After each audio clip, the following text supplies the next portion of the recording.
Okay, so to start, imimix lang po natin ang ating flour, baking powder, saka ang ating salt.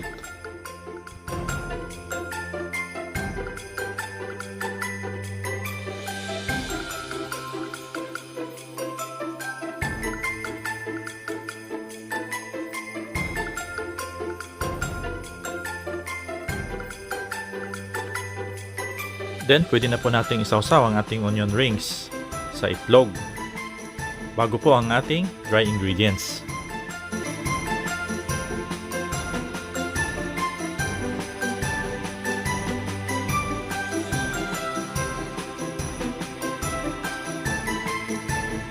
So this time, gagamitin po natin ang ating remaining dry ingredients to create batter.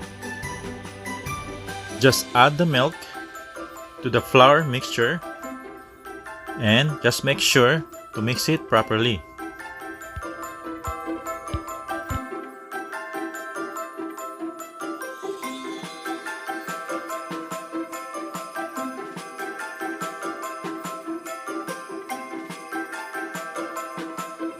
Ididip lang po natin ang ating onion rings sa ating batter mixture bago po natin lagyan ng breadcrumbs.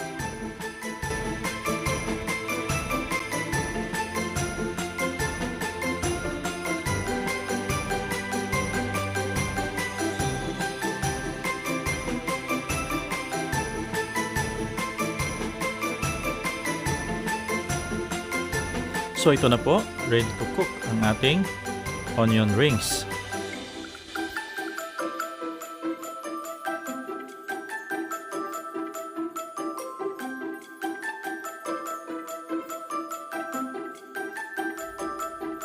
And of course, gagamit po tayo ng air fryer to cook the onion rings with no oil.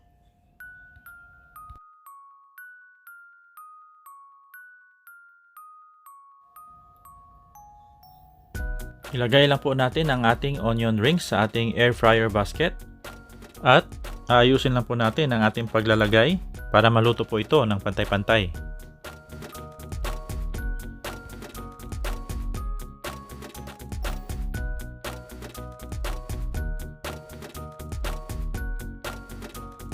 Now, it's ready to cook.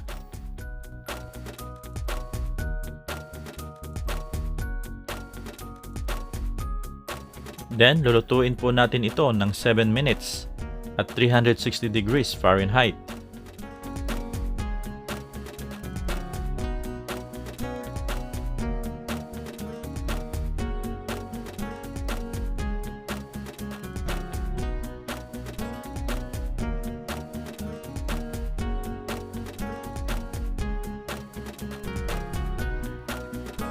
Okay, so after 7 minutes, ito na po ang ating onion rings.